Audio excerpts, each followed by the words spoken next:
Childhood মেমোরিজগুলো একটু refresh করি চলো। ছোটোবেলায় তোমরা সবাই কিন্তু কম বেশি করে এরকম ওয়াটার বিডসের সাথে ডেফিনেটলি খেলেছো। আমার যখন মা বাবা লাস্ট টাইম এসেছিলো তখন আমাকে এই বিডসগুলো কিনে দিয়েছিলো, তার মধ্যে এরকম সুন্দর সুন্দর ফ্লাওয়ার শেপেরও ছিল। আমার কাছে পিঙ্ক, ব্লু, গ্রিন তিনটে কালারের ফ্লাওয়ারও ছিল। তো আমি ভাবলাম এগুলোকে ডেফিনেটলি একটু ইউজ করি, কারণ অনেক দিনই হলো এরকম করে প্যাকেটে রাখা আছে, তাই জন্য এরকম জলের মধ্যে ডিপ করে এগুলোকে রেখে দিলাম। আর ডিপ করে রাখার পরে টাইমিংটা তোমাদেরকে দেখিয়ে দিলাম। দেখো, আমি রেখেছিলাম একটা দিনে দুপুরবেলাতে।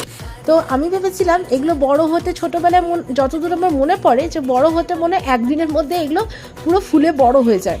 বাট অনেকক্ষণ রাখার পরও আমি দেখো তোমাদেরকে রোজ টাইমিংগুলো দেখাতেই থাকছি, বাট এটা কিন্তু অত তাড়াতাড়ি আমার বড় হচ্ছিলই না। আর আমার পেশেন্স তো একদমই থাকছিল না, যে মনে হচ্ছিলো কখন একটু এটা বড় হয়ে যাবে আর কখন আমি এগুলোকে নিয়ে ভালো করে সুন্দর করে খেলতে পারবো। এইসব ছোটো ছোটো মেমোরিজগুলো কিন্তু ভীষণ ভালো লাগে, বলো তোমাদের কি মনে হয়? আর ফাইনালি দেখো, মনে হচ্ছিলো একটু হয়তো বড় হয়েছে আগের থেকে। আগে অনেকটা ছোট ছিল, এখন মনে হচ্ছে একটু বড় হয়েছে। আর টাইমিংগুলো কিন্তু যেগুলো তোমাদেরকে দেখাচ্ছি এগুলো কিন্তু রোজ ডিফারেন্ট ডিফারেন্ট ডেট টাইম, একদিনে কিন্তু নয়। আর ফাইনালি এগুলো অনেকটাই বড় হয়ে গেছিলো, তাই জন্য আমি আমার এই ছোটো ছোটো মানি প্লান্টসগুলো আর এই সিগনোনিয়ামটাকে একসাথে করে এই বাউলটার মধ্যে এটা দিয়ে সাজিয়ে রেখেছি। এখন এর মধ্যে গ্রিন ফ্লাওয়ার্সগুলোও অ্যাড করেছি। আশা করছি তোমাদেরও চাইল্ডহুড মেমোরিজগুলো রিফ্রেশ হয়ে গেল।